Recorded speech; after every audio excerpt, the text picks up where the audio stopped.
to Fabi as well for hitting all of his Ash arrows. Yeah, I would love to go back and actually take a look at his accuracy over the course of the game. That guy was on point. But next ban is going to be Kindred, banned away from Dardoch. That's odd.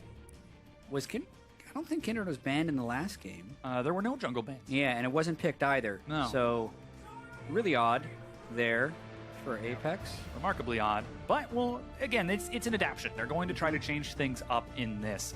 So, Cassiopeia, as expected, banned away from Apex, the only team to play it. But Apex now going to ban away that Rise again, keep Phoenix off of those hyper-damaged champions. Didn't exactly work with Victor. Yeah, there's a chance Keen could lock down Victor fairly early. I think they were mainly going for a Vladimir pick. That could be why they banned the Kindred. They just kind of threw the ban away. They didn't want to do the same triple mid lane ban just because Vladimir would have been so fortunate to have fall through, but Team Liquid just doesn't let it happen. Throws the Vladimir ban in, no harm done. Might have been next on the tier list of bans. But first pick for Apex, denying Matt that heavy utility in Karma, but Dardoch is still hovering that Olaf. Yeah, Sivir wasn't banned this game, so they could still try and speed up with Fabi on Sivir if they wanted to, but I definitely think Olaf Shen would be less lethal without the Karma. Yeah. You know, the less fast Olaf runs, the less dangerous he becomes, and Karma is a pretty key component in that. Mm-hmm. But looks like they decide to change it up. It's going to be Trundle locked in and Nami for Matt, so support in top lane. Yeah, I think that's smart as well, especially if they want to lane against a Karma. It is very important to have some level of sustain and the ability to poke back a little bit since Karma can't sustain up very well. And Lorlo has also had some really good games on both Aurelia and Trundle, so I like the fact that they're going back to Trundle and expect to see a lot of ganks for that lane from Dardoch.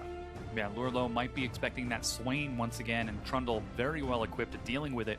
Speaking of which, Keen gives it the old hover. We'll see if he decides to lock in as Apex. So far, they've only shown possibly support, possibly mid lane. We'll see what they decide to go for. Yeah, definitely haven't shown much. Swain was top lane last game, could very well go mid lane this game if they wanted to. Yeah. I think Swain is actually a good lane against Trundle. Trundle can run away with it if he gets a lot of magic resist, but we've definitely seen that matchup swing in Swain's favor occasionally. Yeah, Swain is locked in, and Shrimp going to return to that Rek'Sai once again in game 2. Yeah, I don't think there was necessarily any flaws in his Rek'Sai game. Locking it down fairly early. Also, since they have the Karma, Dardoch's Olaf wouldn't be as good. Also can't go for the Kindred since it's banned away. Still likely to see him play Olaf, I think, but ooh, would he do it? Nidalee instead. Awesome. Yeah, decides to commit to the Nidalee, and Fabi says, I bet I can get 110% of arrow accuracy. Even the ones he doesn't shoot, he will burn a flash. No, we'll see. Nidalee will be fun to see from Dardoch. He's got to be a little bit careful. Should not get too crazy, but that's a whole bunch of sustain the team would build up. They can get quite a good poke siege comp if they really want to. And Nidalee can obviously apply a lot of early pressure for all the lanes, most importantly Lorlo, I think. Let's see what Apex does. Yeah, 25 seconds on their final 2 picks. AD carry going to be necessary in either top or mid, depending on where that Swain gets flexed. Might even consider that Zillion, but no, Twisted Fate locked in for Keen. Yeah, Keen has had some solid Twisted Fate performances and some not so solid ones. One after the other, actually. He won against Phoenix 1, another one against Phoenix 1. But it's good for overall map control, and it's, I think, a good pick against Nidalee as well, who likes to get super aggressive. It's a good way to stop some Nidalee ganks, since it's usually a pretty squishy build. Also, it gives them really long-range initiation when they combo with the Jhin, but it's a little bit weak on the overall tankiness for the team, so we'll see how that plays into the Ash arrows and Fabi. It'll be up to Shrimp and Keen to absorb those before Team Liquid can collapse. Liquid, now looking at their final pick for Phoenix, gets to counterpick against that Twisted Fate. He's had some very strong mage performances over the past few weeks, and looks like he's going to try to continue it up with that Assassin LeBlanc. Right on. So definitely turning up the aggression a little bit. This time, So there's no zillion in the game, so when they do land an Ash Arrow, they can potentially get larger gains because they don't have to worry about that happening, and they definitely want a large amount of burst to take down Ray early on in fights. That's potentially why they're doing the LeBlanc. So not the same level of like persistent team fight threat from Team Liquid, but Apex as well doesn't have the revive for Swain this time, and a much different lineup overall. Yeah, we'll have to see how the teams adapt. Apex, the pressure is on for them to take us to a Game 3, whereas Team Liquid going to be going much more aggro with the Nidalee LeBlanc. Yeah, Team Liquid will be wanting to win this one pretty quickly, and they're going to want to get Lorlo ahead so he can become a big split-pushing threat, and then allow the LeBlanc to take over from there. And as we mentioned, a lot on the line still for these teams. They're both tied at 3-3, have had ups and downs so far in the split. I'd say Apex has actually had the stronger-looking 3-3 start, only because Liquid started 1-3, and then beat some of the weaker teams last week. This would be one of their highest quality wins if they're able to close it out. Yeah, and we were talking about how important it is for them to get those wins early on because they needed the morale. Well, now it seems like they've got it. They're playing at a very confident level. Now, before we start Game 2, though, let us know who you think will lock in this game win using hashtag TLWin or hashtag APXWin as the players prep to load into the Rift. Are we going to an ace match? Or will Team Liquid take this game in a very early, very aggressive fashion? Yeah, I mean, and also, is Fabi going to improve to 3-0 as a TL starter, right? Yeah. Like, it's been quite a streak for these guys, and obviously, we haven't been able to talk much about the Piglet Fabi back and forth, but I mean, Piglet said he was getting a little burned out, wanted to break. Fabi wanted to get his feet wet in the LCS, and, you know, if they keep winning, yeah, it's going to be a hard argument to put him back in, depending on if Fabi can continue to perform at this level. I'd say it's a pretty big confidence booster when you play in the LCS and you nail every single enchanted crystal arrow you fire in a match. So definitely some big performances. And we have now loaded onto the Rift for game number 2 between Apex and Team Liquid. We'll have to see if, once again, Team Liquid decide to opt into the lane swap as everyone starts off with some defensive lines. And in fact, Keen is following down on that bottom side. Might be looking for something a little bit cheeky.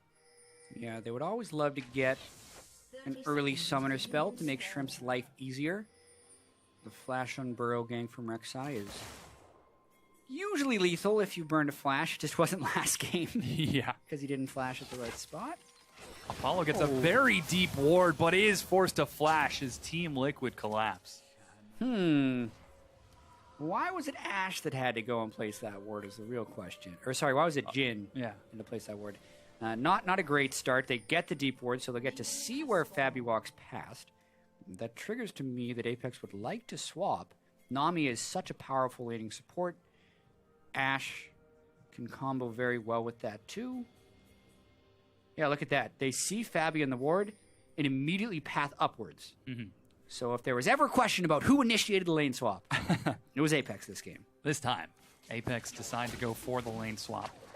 And on top of the ward, looks like Team Liquid decide not to start the Gromp. Not necessarily very safe without that much vision of Apex. So everyone heads back towards those lanes. And seeing the lane swap, Lorlo actually doesn't see anyone in his lane yet. He will only see Jin, as it looks like Xpecial is going to try to get some damage onto Phoenix. Yeah, it would be weird. The level 1 Karma gank isn't exactly lethal. Ray, though, sticks around pretty long to try and get some CS. Gets 3 this time. Yeah, Lorlo's sitting at 4. Lorlo again, 1 CS lead. One step ahead, man. He's got this. Now, obviously, the laners will go back into the lane swapping duties. Matt doing a good job to delay Ray's recall. Yeah, just wasting his time as much as he can. But he was... Oh, wow. He's actually teleporting to the top side. Yeah, I mean, I can understand this. He was delayed anyway. Wants to help out with this early turret take faster. Realized his recall was interrupted. Wasn't going to be able to get there through standard means, so burns a teleport. Yeah, Matt. Bubble gank! Ooh, once again. Gets a flash. Wow, there's a teleport LeBlanc in the mid lane at level 2. Even if that bubble lands, I don't think there was kill threat on a Keen. And he was going to be forced to recall anyway, so now both summoners down on Keen. Multiple flashes burned already in the early game, so definitely some early edges for Team Liquid. Yeah, once again, very confident in this lane swap. We'll see if they're able to take an early advantage or if Apex will be able to keep pace. As double wards from both of the mid laners, Phoenix has learned his lesson this time. Drops it very quickly in that bush to make sure he's not going to be caught out by Shrimp going for a quick visit. And in fact, the blue buff is going to be gifted over to Keen. Yeah, relatively standard Rek'Sai play to give blue buff away very early on in the game. It can really help out the Twisted Fate in this matchup as well because it allows him total freedom in clearing the wave from beyond LeBlanc's engagement range. And as long as Phoenix is pushing the wave a little bit, like you can throw your wild cards such that it doesn't super push the wave. So really good to have it on TF early in the lane, and he's been struggling since he burned his flash. So I like that choice by Shrimp to give it away. Yeah, minor opportunity to equalize just a bit as Dardoch continues to hard farm in the jungle. On that Nidalee, just a little bit faster than Shrimp. And continuing to zone around towards that mid lane is Keen, as you mentioned, suffering a bit in the mid lane, down about 10 CS, but he should be able to catch most of these, especially with that blue buff. As everyone's just taking their time, looking to set up that double lane swap. Now Team Liquid are going to try to collapse onto Ray here. Yeah, Matt's still level 1. I would like to see him get a little bit from CS to at least get level 2, but technically I guess he doesn't need his heal for anything because no one's laning and taking harass. But even just getting the E to make his bubble ganks better because he can auto-attack for a slow and then knock up, so he wouldn't even get the heal second. But nonetheless, Matt continuing to walk around as a little level 1 Nami. Yeah, you just saw both junglers in the mid lane. Potentially looking for a fight, but neither mid laner decides to commit to it. Even, as you said, Matt roaming up. Still level 1. Xpecial's level 3 right now. He's finally going to catch up and try to catch some of these minions, but with the turret going down, that could be a little bit difficult as this plays out. Yeah, so no big gains being made really in this lane swap. We saw some early flashes being burned, but Apollo's is almost back up all the way. Keen's is halfway. Keen has made it to magic resist land as well against LeBlanc, which makes the lane a little bit more manageable. Since he was able to get that early blue buff, he hasn't had to go double Thorns on TF. And honestly, the pace of Shrimp's farming has been pretty respectable when compared to Dardoch's Nidalee. Only about 4 down so far. He's actually going for the invade to catch up, spotted out by the Wolf Spirit, and Shrimp spots him out as well. So they trade a bit of harass in passing. Once again, first Drake, though, is Infernal. And currently, the duo of Apex is on that side of the map. Yeah. It would be very good if they could rotate to it right now, while they still realize Team Liquid is recalling away. They would sacrifice a little bit of turret damage, but technically they have the window to do so. But there's a ward inside the pit for Team Liquid. Yeah. And Nidalee Spears are very threatening, so they decide the conservative route. They don't try and force it. Would have been very difficult to take, but they don't even try. Yeah, so again, dead even between the two teams. Apex, once again, playing the patient game. As Dardoch invades Shrimp's jungle to deny him just a bit. Dardoch's going to see. Oh. Doesn't quite get the last hit as Phoenix continues to farm it up. Minor CS lead, but Keen, as you mentioned, safe with that Negatron cloak. And things are nice and calm in this match so far. Yeah, Dardoch really just trying to keep his pace up. He's gone Hunter's Potion on the Nidalee, which will allow him to spam even more mana in the jungle. It's also more likely because he probably wants to give Phoenix blue buff in this matchup. A lot of times Nidalee could just not go Hunter's Potion, take blue for themselves, and be fine, but the early investment kind of tells me that he's going to be giving the buffs away to Phoenix. Oh, bit of trading in the mid lane. Phoenix gets chunked out. Here comes Xpecial. Lands the mantra, but Phoenix just fine. Takes some harass. And continues to wait it out. Yeah, Dardoch runs up to heal him. The lane splitting continues, actually. Beyond the normal lane swap duration, which is actually a little bit curious. A lot of times you'll swap back to somewhat standard lanes after you've done the double turret trade, but here we've actually seen Apex swap again, and they're already threatening kind of an inner push. The reason you normally don't see this is it's later into the game, and it makes Drake much easier objective to take, since people are pretty strong at this point. Team Liquid matches up. Maybe Apex will then get Rift Herald for Shrimp and exact the Infernal Drake. Yeah, we'll see what objectives they're deciding to trade. Apex are actually roaming back towards the mid lane, but Phoenix with the recall is completely safe. They're actually hoofing it all the way down. This is really interesting because the teams technically don't know where each other are. They could be either taking the Rift Herald or the Infernal Drake, but they actually meet in mid. Yeah, Spear catches Ix Special. He's chunked down to half. The arrow catches Apollo from long range. Phoenix dashes forward with the chain. First blood, Team Liquid. These Ash arrows are so on point, and the team able to follow up on it. Whew, they burn multiple summoners. Apollo ends up burning heal, like specials out of summoners, and Team Liquid pick up first blood for Lorlo. Plus, they can take the Drake on the backside, most likely. Yeah, big pickup from Liquid. They do have Smite on Dardoch. Shrimp is on the side, but decides not to contest it. Gets a ward over a wall. Try and steal? Oh, yes. Dardoch hasn't missed a Smite yet this series. No chance to start now. Yeah, let's take a look at this kill one more time. Spear is assisted by Lorlo's Pillar. Fabi shoots it from... And really, it technically went over the pink ward, so Apollo could have had a chance to flash it, but the angle that he did it actually was really difficult because it would have been hard to get there and get over to the turret. Either way, just another bullseye from Fabi. Yeah. Very good lead. Secures that first kill for Liquid. Minor gold lead so far. Phoenix going to try to clear this out. A lot of members of Team Liquid. Gets a good juke, but heads right onto Shrimp, who's going to flash, knock up. Gold card locks him down. Keen gets a kill in return. Nice job by Shrimp. They don't even have to use the Twisted Fate ultimate, and they get that kill. Phoenix has gotten really aggressive in a harass and wave clear pattern right there. And Apex is able to turn it right back around and punish them. Now they're going to push on the mid lane. Not much wave clear here aside from volley. Yeah, not going to get too much damage in this lane, though. Just evening it up right back in gold while allowing Ray to continue to freeze and build up towards that huge Swain we know he's shooting for. Yeah, got to be careful of the Ash Arrow. Definitely for Apex when they're trying to set up these turret sieges. Still no cleanse on anyone. At least X Special can get him a Kales a little bit earlier than he could on Braum last game.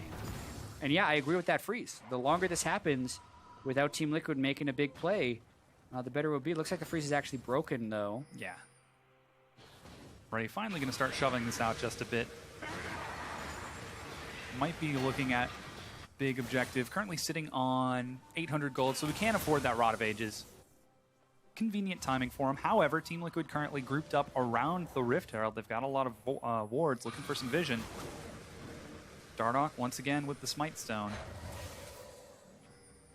Yeah, able to get more wards down. I think he's going to try to toss the long-range spear, maybe? Nah. Long range onto the Gromp for more farm. Yeah. True weight of Nidalee. Although really, Shrimp CS is very high in typical Shrimp Rek'Sai fashion. Not letting himself get outpaced by Dardoch's Nidalee. Lorlo continuing to split in the bottom lane. Ooh, Snare Get actually him finds again. Phoenix, but he's able to distort out of there. Again, Apex group 4 members in the mid lane try to bully Phoenix away. They're going to get some good damage on this turret. As you mentioned, there's not a lot of wave clear. They're ahead in tempo for sure. Ash Arrow coming through. Is this one going to land too? Oh, it is. It finds Shrimp, but that is the tankiest member on the team. He's chunked down to half. A Snare finds Dardoch. They're going to drop the Never Move. Bullets find Phoenix. Is he going to be able to get out of this? They might just try to turn it onto Matt instead. Level 4, and he gets out of this. Apex make the decisive call and take down the mid-tier 1. Exactly, and that goes beyond just the call to go mid lane. It's because they had such pressure building up in both the top and the bottom lane. So before Apex actually decided to go for mid lane, they got to see 3 members of Team Liquid shown on the map about as far away from mid lane as you can think in the side lane. So it makes their group up much more favorable. They landed some nice harass on Phoenix, and they just go for it. It also meant the collapse was a little bit slow for Team Liquid. By the time they landed the Ash Arrow, Apex had all 5 people there, so it wasn't a pick. And like you said, it was on the tankiest member. So despite the Ash Arrow hitting, not a successful shot, and Apex take a small lead. Yeah, bit of a sweet and sour moment. Ah, yes, I hit it. Oh, no, on the wrong person. Yeah. I mean, in that situation, it's not like the Ash Arrow can really do much because the whole team is there, and Team Liquid's whole team wasn't. So it's not a fight you want to initiate on. Bit of an optimistic play, but they tried to turn it back around, and Team Liquid now actually down in gold as the turret advantage is in favor of Apex ever so slightly. It's still just about even across every lane. We're seeing minor CS leads for Phoenix and Fabi as they try to answer with a bit of damage back on the mid-tier 1, but Apex are going to be able to answer back soon. Yeah, I think so, and we still haven't even seen a Twisted Fate ultimate, which is rather interesting. The side waves have been pretty well prepped by Apex throughout this game. But if Team Liquid ever try and get control of that, they're going to have to worry about the TF. Another one. Another one. Stacking the bubble. They burst down Keen. Can they kill him in time? He's so low with the Ignite burning. Fabi, flash auto kill secured. This is actually insane how many Ash arrows in a row Fabi has been able to land.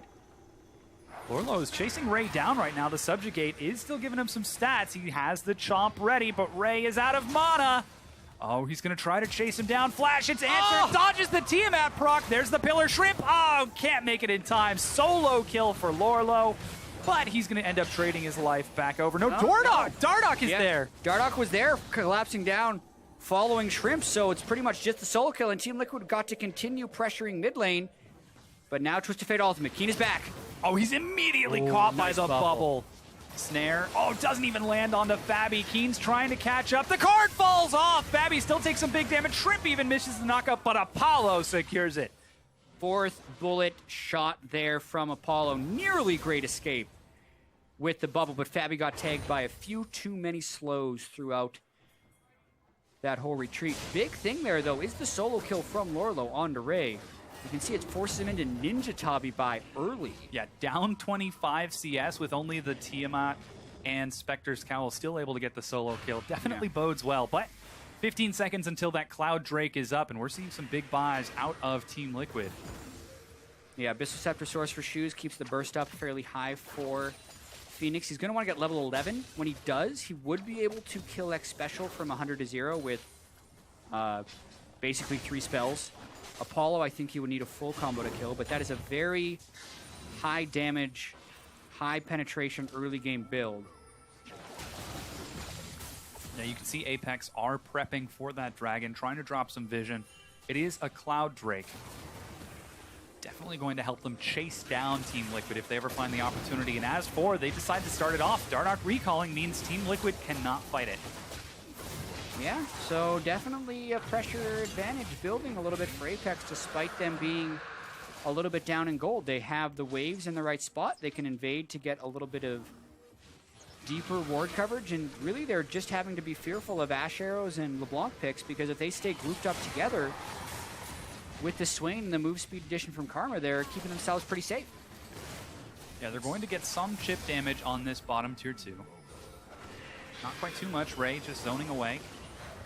It's a lot of long-range poke, but Team Liquid should be fine taking it for now. Team Liquid is just stalling that one out because they know Lorlo has the wave pushed on the other side thanks to Tiamat. He's going to get some time on this turret very soon.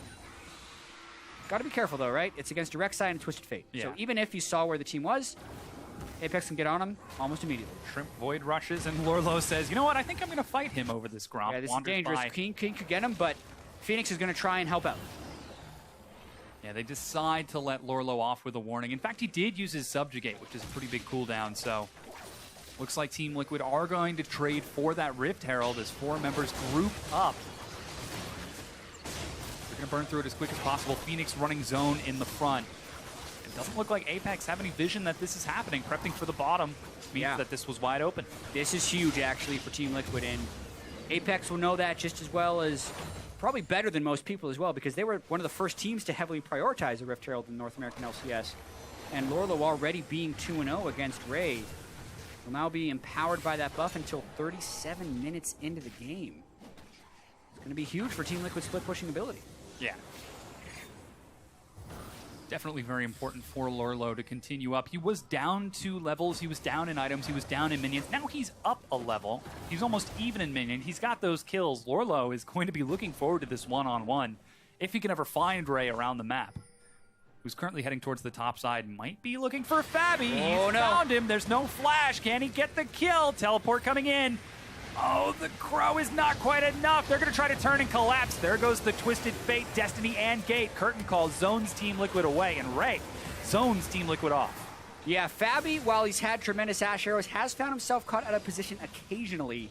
Luckily, it doesn't cost him his life there, but it does cost Team Liquid a whole bunch of map pressure. They had to use their teleport as well as pretty much all of their ultimates to get up here. Oh, Phoenix, though. Misses the damage onto X Special, but the Pillar locks him down. He drops right quick to Dardoch, who continues chasing. Beatrice provides a lot of slow. Shrimp's got to be careful. He has no ult. Yeah, trying to keep him locked over the side. He gets locked down. He's dropped solo. Subjugate comes back up, and he's able to heal enough in time. On the far side, Phoenix is able to drop Ray. And Team Liquid continue to chase as Apex are forced to flash to escape. Wow. Pretty much perfect timing on Lorlo getting his ultimate back right up there. Can't help but smile after that one if you're him. And yeah, Xpecial caught himself in a pretty bad situation right there. Needs to be able to position better. He's had these games where he's been great, and these games where I kind of wonder, like, well, why are you down there, Xpecial? I think he was going down there to vision, but it's one of those times where, like, if you see the enemy there, then you don't want to be there, so you probably shouldn't check. Especially when that person is a LeBlanc, 5 levels ahead of you, full items. Exactly. Jukes the skill shots, but then Lorlo's able to stay alive on the backside. Phoenix as well flashes for another kill. Hopefully trying to snowball this game. Looks like he's going for Morella Nomicon next. That is some real early game power. Phoenix gonna hope to take over this game on the Blanc. Team Liquid now 2,000 gold ahead. Up 3 kills. Swain's bird is just everywhere. Beatrice is omnipresent. Yeah, I mean, isn't that the purpose of the nightmare?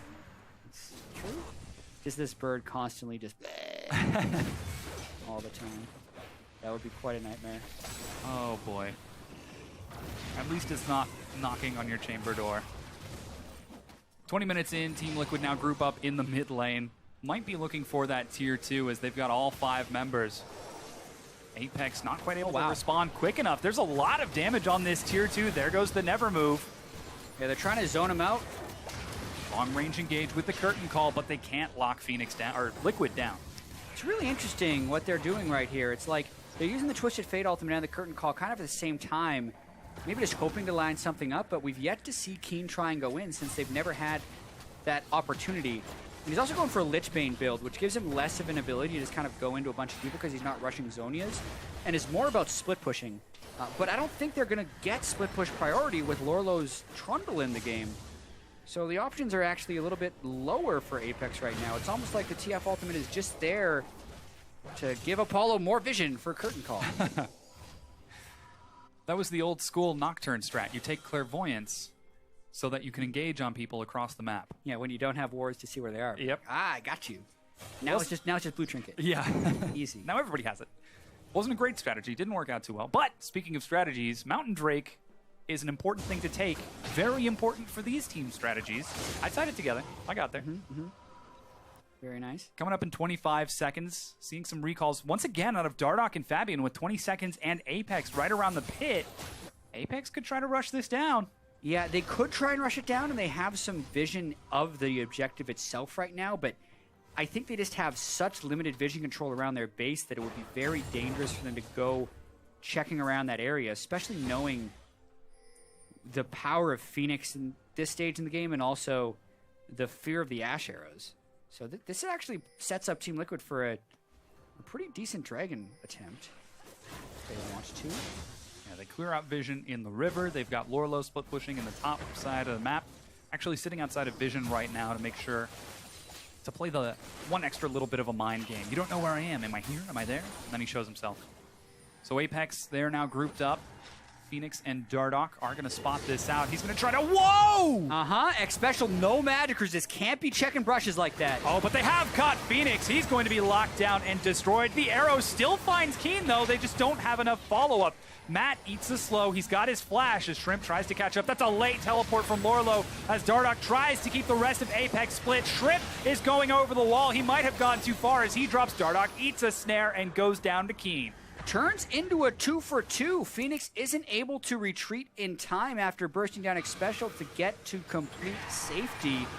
And then, yeah, like you said, a very late and pretty ineffectual teleport from Lorlo. They basically secured the kill on Shrimp with no help from Lorlo at all.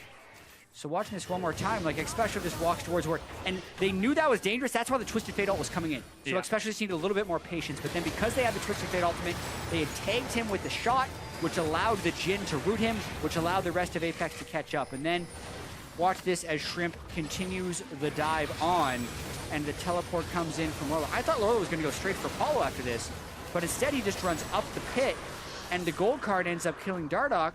Lorlo does nothing that whole fight. Yeah, not a very worth trade. Just going to get some minor gold for Team Liquid.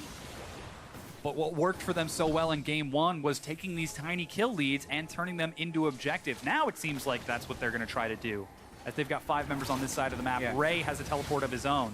And Team Liquid need to continue to be decisive. It's what's improved them as a team, and it's Dardoch's call right now to go for the Drake. But APX is going to be trying to stop this. It's getting low. There goes the teleport. Mountain Drake secure. Trimp is in the front along with Ray, as the tanks should be. The arrow misses the first one. The streak is broken. Yeah, quite unfortunate. Lorlo with no mana has to back away. Ray is going to continue to provide chase. Keen drops the Destiny. Matt is split off. This is almost certainly going to be a free kill for him as he locks it down with the gold card. Snare actually misses. Matt might get out of this. Finally. Kills must be earned. He pulls out another card right there. Yes. Team Liquid do get the Drake, which I think is rather important, but Apex still not out of this one, right? Like, both these games have followed a fairly similar pattern where Team Liquid are the ones being relatively decisive, getting some nice picks, seeming like they're kind of ahead of Apex, but then... Oh, the auto attack! And Phoenix is also crushing people in both games. That's another common theme. But to continue, it's like Apex, despite all these things, are staying right in it where you still think they're going to have a chance at some point. Like, Keen's Twisted Fate is doing a whole bunch of damage as well. Aegis obviously being completely unmatched to try and diminish the spraymatic damage they're getting. But, like, late game TF is one of the most formidable forces in the game because he can one-shot 80 carries with a stack deck, gold card, wild cards. And the 80 carry is just gone. So that will always be the case for Keen later on in this game. And if they can control vision, keep Ray in the farm position, like, they would still have a chance.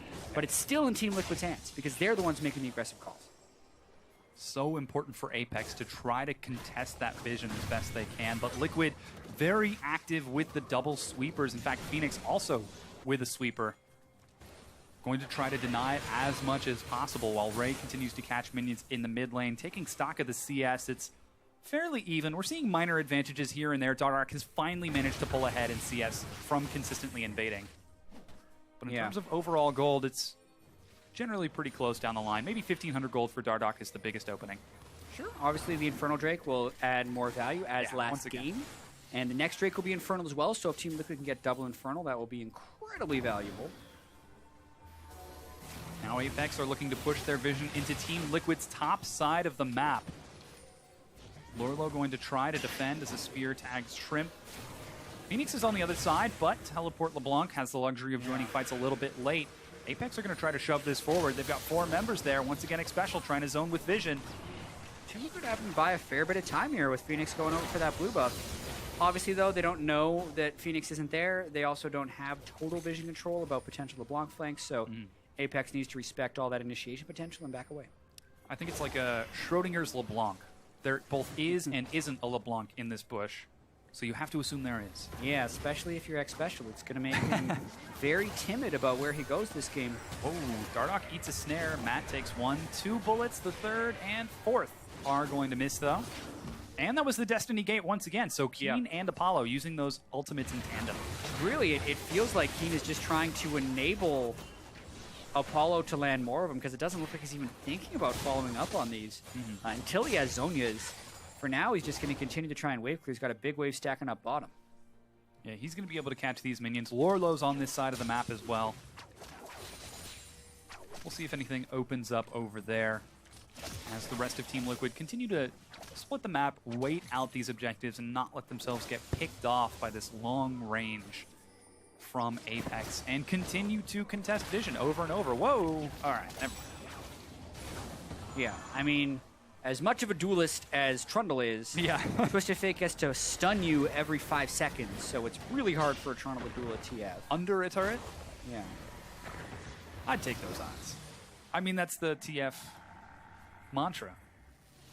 Something about being a gambler? Yeah. Take the risk. He's got the stacked deck. But there we go.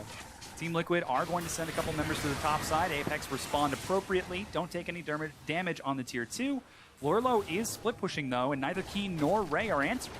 Yeah, Keen had teleport, decides to stop wave clearing, and Lorlo stuck around. So good map play by Lorlo, maintaining presence in that lane. Knew he had the teleport the whole time and gets a turret as his reward. Yeah, Free tier 2 for Team Liquid as Apex respond correctly on one side, but not correctly on the other. That's like a multiple part question. I got the first answer right, but the second one, just off. And Apex has been doing a fair bit of that, where they have the right idea sometimes, or they have the right team composition, but they're just a little bit off in some parts of their execution. And some of that could happen from, it's a tired storyline, but the language barrier. They have Ray, Shrimp, and Keen. They're doing a little bit of translation. There's some broken English there as well, going between the whole team, and they seem a little bit desynced from what Ray and Shrimp want to do and from what the rest of the team wants to do. Whereas Team Liquid definitely feel more synced up. Yeah, Team Liquid have been moving as a unit very cohesively over the course of these games. And we'll see if they can continue to use it. They're going to try to catch Dardoch. Oh no, they're turning on to Matt instead. They'll take the consolation prize. Another arrow hit. Matt eats a huge crit. Dardoch with the Zhonya's buys enough time. The rest of Team Liquid collapses. They're forcing Apex to back away. Dardoch is going to chase. Spear finds Ray. Does he follow it up? Phoenix lands the chain. He gets knocked up, but they're able to drop Ray. Dardoch is going to have to hop the wall. Does not succeed. Apollo gets the revenge kill. Lorlo is going to continue to chase, though. He's got the assistance of the rest of his team. There's another knock up and stare. He's taking a lot of damage from the turret, but they're dealing it back to Shrimp, who's going to get out just before he finally goes down to the volley. And Team Liquid take 4 kills for 1. And Apollo's the only one alive at the end of that one. The way they turned around Keen's Twisted Fate initiation was majestic. They landed every CC and didn't even let him get his gold card off. So watch this one more time. Apollo doesn't get the first throw, and they try to go for Matt, but just everything hits Keen. He can't even get his gold card off. Bubble, Tidal Wave, Ash Arrow is just all thrown in. And then Lorlo comes into the fight, and TL lands a bunch of skill shots down the stretch, so they get a bit of damage onto Ray. They get the chain early. Dardoch jumps in. Shrimp actually stopped him from chaining it, and then Dardoch can't jump over the wall to finish, so a slight misstep there, but then Lorlo goes for the slow. And then it looked here like Phoenix was going to greed. He wanted that special and Shrimp, because he could have very easily finished off Shrimp, but he goes past him, distorts in, just so he can combo down X special. A volley finishes off Shrimp. They get their 4th kill of the fight, and they take the inhibitor afterwards. Plus, they get their 2nd Infernal Drake of the game. Yeah, Team Liquid are propelling this game further forward. And Apex, once again, they're making... This time, they're making the decisive calls. All right, we go for the pick. We look for the fight, but Team Liquid were able to juggle it out and turn around the chase to pick off a successful kill in answer. And this is honestly the transition that every team needs to make to become a top team. They need to be able to make the aggressive play without really favorable odds. Yeah. Right? In close odd situations, they have to make a play that will allow them to win. And that's something that Apex hasn't necessarily shown that they can do consistently. Even when they were a challenger team, which is obviously slightly a different roster. Oh, they're going for another kill. Yeah, they're going to try to pick off Matt. Once again, the CC chain begins. Matt finally is going to drop this time. Dardoch hops the wall. He's spotted out by a lot of wards. Lorlo in the back line got a great teleport. He's going to single-handedly zone 1 versus 3 while the rest of Apex look to collapse. Team Liquid are coming around the corner, but they can't get there in time. Shut down by Apollo. And good job by Apex for not relenting on trying to make plays. They have a lot of initiation potential with Jhin and Twisted Fate. And it's something that they weren't necessarily able to do in Challenger, and it's something they haven't necessarily been able to do during this series. They were the team that played the really long games where they'd wait until they have a 20,000 gold lead and then just win because of that. But teams in the LCS won't let you do that. Team Liquid has consistently had a slight gold lead on Apex, which means if Apex wants to get back in the game, they can't get it by farming, and they have to get it from playmaking. That was a play that was worth making, and they did it well.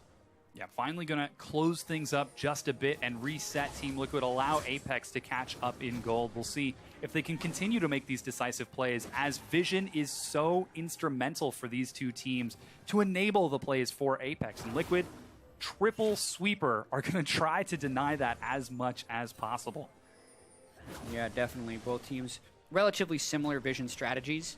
Sightstone on Shrimp to give them a little bit more coverage. Therefore, Team Liquid tries to get a little bit more ward clearing. Phoenix also, remember, had a Dark Seal earlier. He upgraded that to a Soul Stealer. He's currently sitting on 9 stacks. If he dies once, he will lose all of those because you lose 10 upon death. So he has to be maybe a little bit less reckless, but they're going for Ray. They get the slow. Oh, he actually stands and takes the tidal wave. Dardoch chases forward. They're going to try to collapse on him. He's down to half. Ignite gets Grievous Wounds. The arrow lands, and they secure the kill onto Ray. And a really nice Zonia's by Dardoch right there because Keen was moving in to burst him down. But the 2.5 seconds of stasis bought the time for the rest of Team Liquid to come up and push Keen back. So a very ambitious move going on to Swain, who they've been able to shut down quite well this game. Team Liquid, but it still takes a lot to kill him. Yeah, it certainly does. Team Liquid now pinging onto the Baron.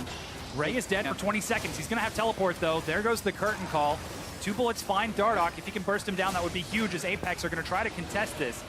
Yeah, they kill this really fast. Phoenix going to try and burst X special. Doesn't get him. Maybe they go back to Baron. Yeah, they turn it into a fight instead, zoning the rest of Apex away. Baron still hasn't healed. They're going to burst it down, secure despite Shrimp's flash, and they're going to turn now onto Shrimp. This is the fight they were looking for, and that's going to be Shrimp going down. Snare locks down Lorlo as the rest of Apex back away. Ray teleporting in awfully late. Keen tries to force it into a fight. Gets the wild cards, but does he have enough? No, as Phoenix flanks and picks up 2. Fabi flashes the wall away from Ray. And they will be able to catch Fabi. Another arrow lands, but Fabi not long for this world. Baron was secured, and oh, is Keen gonna chase? No, decides not to. Yeah, and very slim margins that Team Liquid is operating under right there because the flash from Shrimp was just a millisecond after that Baron had gone down. But it was also pretty smart by Team Liquid. Lorlo had zoned out the rest of the team, meaning if Shrimp is gonna go into for the kill, it's a suicide mission. No way! 21 stacks on his Soul Stealer right now. He's picked up 3 kills in that fight. So Phoenix going off once again yeah, in this series. 8-2-4, complete some big items. Here's that fight once again at the Baron pit. Yeah, I mean, Curtain Call is a great spell to try and disrupt the Baron, and Team Liquid did a good job of not completely going for a steal here and trying to push Apex back off the side of the pit. Phoenix gets some good harass down, but then notice here, the Trundle Pillar goes down. So Apex can't actually funnel all the way through without severe threat. Team Liquid go to burst the Baron. Dardoch smites as Shrimp flashes in. Then the rest of the fight progresses. I actually really heavily dislike the teleport location from the Swain right here. There are plenty of locations to teleport in that are closer to the fight, but he teleports in the mid lane and has to run in. And this was actually a pretty close fight. Phoenix was picking up a lot of kills, but Keen was full health, Apollo was full health for a lot of it. And Ray goes in for a bunch of damage, but he actually got picked off, and now Apollo's dead again. Yeah, Team Liquid steamroll down the mid lane, and Apex cannot respond quick enough. Apollo dropping means that it's 5 versus 4 with Baron still on Dardoch and I believe Dardoch and Phoenix for the next 90 seconds. And Phoenix has arrived. That's a 25 stack Soul Stealer with the death cap completed, so he has all the AP multiplication going on right now. Baron buff up means more threat. Lorlo's just getting them that bottom turret, so they either go for the win or they go for double inhibitor, or both. Yeah, they've got 5 members now. They're actually going to look for the win as the Nexus turret gets shredded before Apex can respond. Lorlo tanking in the front. Phoenix hops in, but the Nexus is already dead. And Team Liquid 2-0 Apex. Yeah, Team Liquid ran away with that game down the stretch. And a lot of it was just their focus around the objectives and their communication, because they were pushing Apex into making these decisive moves, which they weren't necessarily able to make, and Team Liquid come away with a solid 2-0. Yeah, very confident win off of that. I mean, Fabi landing arrow after arrow after arrow, and the bulldozer of Team Liquid following